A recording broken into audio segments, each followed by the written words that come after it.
The first Diddy party I went to was at Prince's house. So you want to go to Prince's house to the Diddy party where Tyrese is performing and Demi Moore and Ashton Kutcher are swinging on swings. That is what's happening on the other side of the wall. And so the one thing that makes this party different than a Jamie Foxx party or any other celebrity party that wrangles a bunch of young women or guys or whatever too, is that Diddy didn't let you bring your security in the party. Baby, the name drops in this case are already wild, but seeing Prince tied into all this, that was a straight curveball. We already knew Diddy threw some outrageous parties at Prince's spot. Jason Lee spilled that tea loud and clear, but Prince himself popping up in the conversation? Nah, nobody saw that one coming. But here's where it gets spicy. What if Prince had cameras rolling the whole time? This man was legendary for being low-key, super calculated, and always 10 steps ahead. So imagine this. What if he knew what was going down at his place and made sure to record everything, but never showed up to the actual parties? People out here truly believe he might have kept those tapes hidden or passed them on to someone before he passed away. Now, whispers are getting louder that those tapes might resurface. And if that's true, his name could absolutely get dragged into court. Did he have health problems? That I don't know, right? What I know is that he was really health conscious. He was a vegan. He didn't abuse alcohol. I didn't know of him abusing drugs. He worked out, so, that also really concerned me because it made me think that, wow, so you mean you do all these things to take care of yourself and you die so young? Whew! This trial's already shaping up to be insane. Now, during jury selection, a few names popped up that made everyone's jaw drop. Michelle Williams, Robert Downey Jr., Mike Myers, even Lauren London. Like, what are they doing in this mess? Totally unexpected. But not all the names were a surprise. Cassie, yeah, that was a given. She was the first to step up with a lawsuit against Diddy, and her claims were serious. She said that Diddy's own staff and people from Bad Boy Entertainment saw everything, but not a single soul had the courage to speak out. On December 31st, 1999, my publishing contract with Warner Chappell expired, thus emancipating the name I was given before birth, Prince, from all long-term restrictive documents. I had searched deep within my heart and spirit, and I wanted to make a change and move to a new plateau in my life. And one of the ways in which I did that was to change my name. It sort of divorced me from the past and all the hang-ups that go along with it, as it's been well chronicled in deep dispute with my record label. And Which is Warner Brothers, right? Yeah.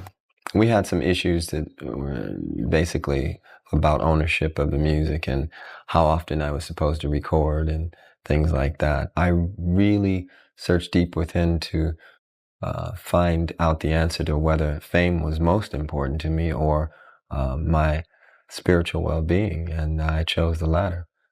Even worse, according to Cassie, those assistants weren't just silent, they were active players in the whole situation.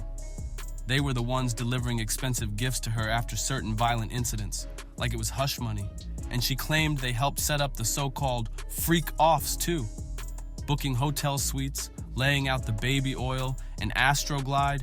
Yep, they were doing the most, and now it's all being dragged into the light. Cassie didn't hold anything back in that lawsuit. She even said that after one of the violent incidents, Diddy's head of security and an assistant saw her, and both of them started crying. That's how bad it was.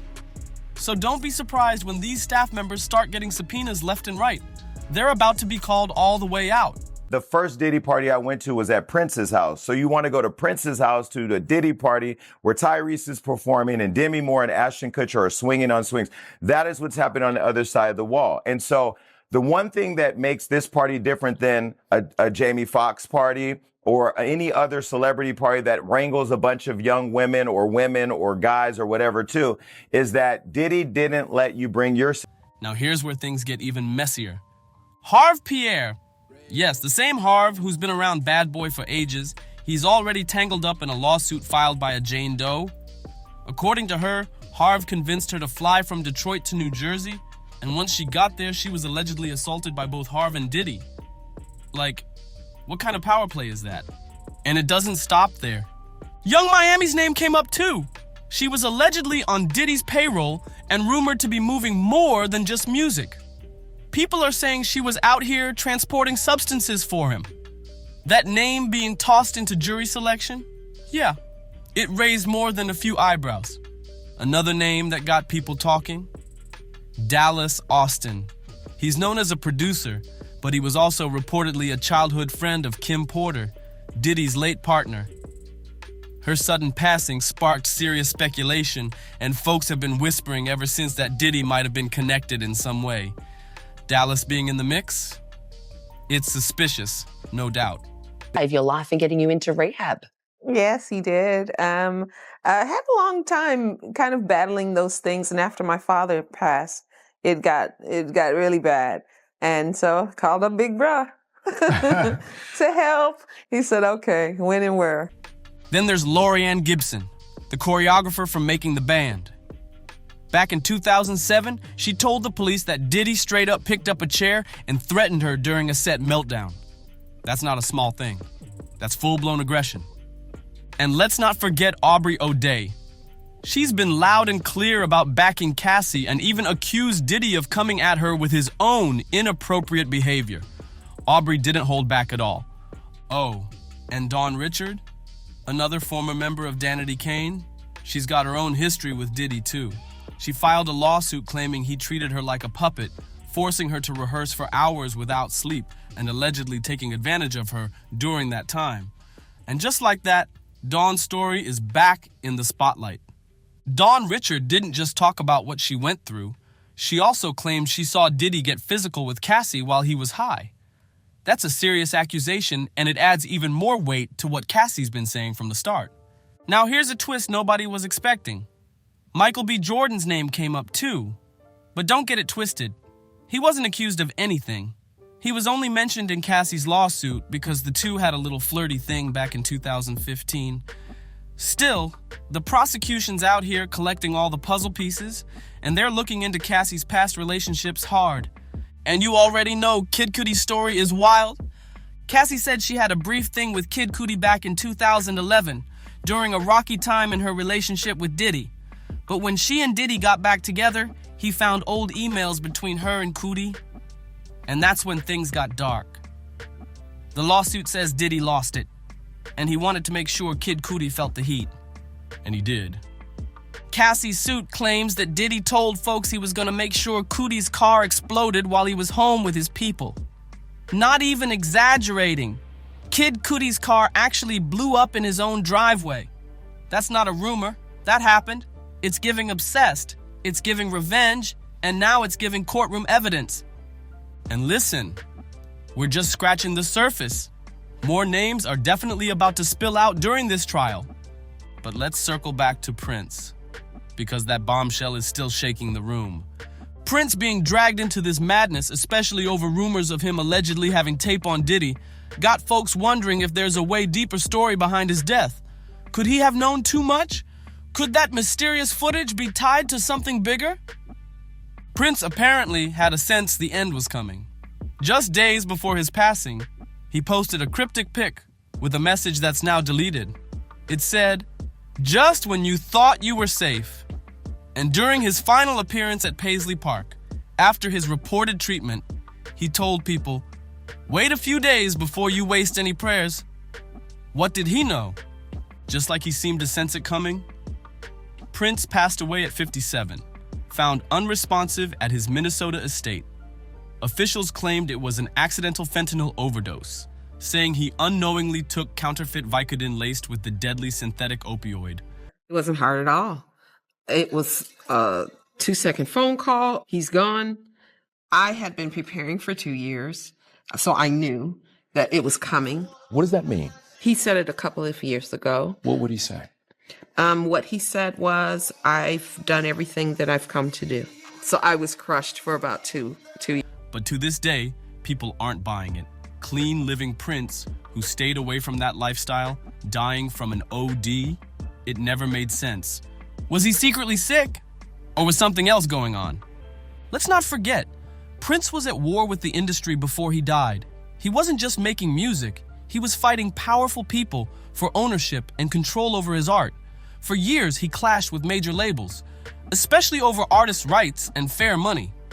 And the deeper you look, the more it feels like that fight might have cost him everything. Was it Warner Brothers? That's the question that still got folks split. There's no solid proof, but his fans are convinced something shady went down. He signed with Warner Music back in 1977 when he was just 18. His early albums between 78 and 81 didn't blow up right away, but Warner kept him around. They saw the potential, and they were right. By 1982, right after MTV burst onto the scene, Prince finally cracked the US top 10. He wasn't just riding the wave, he was the wave. He knew how to use music videos to create a whole image, a mythology. Prince didn't just drop hits, he built a brand that had fans dressing like him, acting like him, worshiping his every move. Then came Purple Rain in 1984, and that changed the game. At that moment, Prince wasn't just big, he was massive. The biggest, flashiest, boldest pop star alive. But with that fame came serious tension. Prince realized Warner controlled everything. His name, his music, his identity. And he hated that. So what did he do? He flipped the script. Prince changed his name to a symbol, a whole new identity that couldn't be owned. People started calling him the artist formerly known as Prince. And that wasn't just for show. It was a statement, a protest. He went toe-to-toe with one of the most powerful labels in music. And he wasn't quiet about it. He made it known he was being silenced, boxed in, controlled, and he was done playing their game. But here's where things really start to line up. Diddy was locked in tight with the very people Prince was calling out. See, Diddy inked a major joint venture with Warner Music Group. Yeah, the same Warner that Prince fought tooth and nail for years. This deal gave Warner a 50% stake in Diddy's Bad Boy Records. That means Warner didn't just distribute Bad Boy's music. They owned half the label's catalog and were handling all the digital and physical releases for both past and current Bad Boy artists. Big money moves. And Diddy? He was bragging about it. When talking about the deal, he said, "There have been a lot of boutique record labels that come and go, and we are still here." He made it clear that this partnership gave him the financial muscle, structure, and connections to stay dominant in the game for years. But the link between Prince and Diddy gets even more uncomfortable. Word is Prince knew what kind of wild things Diddy was into, those infamous freak-offs, and he wanted no part in that mess. Jason Lee said the first ever Diddy party he went to, it was at Prince's house. And here's the kicker. Nobody at that party was allowed to bring their own security. Strange, right? So yeah, Prince let Diddy host parties at his place. But was he just playing along? Or was he watching from behind the scenes? Because here's the thing. This is Prince. A mastermind. Private. Meticulous. Always calculating. What if he had security cameras running the entire time? What if he recorded everything and kept those tapes tucked away or handed them off to someone he trusted? Now people are whispering that Prince's name might come up in Diddy's trial, and honestly, it makes you think. Maybe the Purple One knew way more than he ever said out loud. And maybe that knowledge put a target on his back. And here's a piece people overlook. Before Prince's sister, Tyka Nelson, passed away, she claimed Prince told her he was in trouble just days before his death. People used to say Tyka and Prince weren't close, but that's not true. According to sources, they actually had a strong bond behind the scenes. So when she said he warned her that he saw something coming, maybe we should have paid more attention. Back in 2018, Tyka opened up and gave us a whole different side to the story. She said she and Prince were super close growing up, like inseparable. Their parents told Prince straight up, "You've got to take care of your sister." So wherever he went, she went too. They had a real bond, not just some surface sibling thing. And Prince? He had her back for real. When Tyka was battling substance issues, it was him who got her into rehab and helped her get clean. No hesitation. She said he asked her when and where and made it happen. He didn't just talk, he took action. That's deep love. But the part that hits the hardest? Tyka said Prince started preparing her for his death 2 years before it happened. Like, he knew something was coming, and he didn't want to leave her unready. That's the kind of quiet, behind-the-scenes stuff that gives you chills. And during an interview with the Minnesota Star-Tribune, Tyka talked about stepping away from performing and working on her memoir, but she also shared the final conversation she had with Prince just 4 days before he passed. She said he kept dodging her questions. She tried to press him, but he'd change the subject, crack a joke. And they'd laugh, a few real laughs. But underneath all that, she knew something was off. She asked him, "How are you, really?" But he didn't go there. He knew she was worried. He just didn't want to open up, and that was the last time they spoke. So what do we know for sure? Something heavy was on Prince's mind right before he died. Whether it had anything to do with Diddy or those secret tapes or the people he was fighting behind the scenes, that's still a mystery. And whether his name actually comes up in court, we'll have to wait and see. But one thing's clear, there's more to this story than what's on the surface. Make sure to like, comment, share, and subscribe for the latest updates on this crazy situation. You don't want to miss what's coming next. I'll catch you on the next one.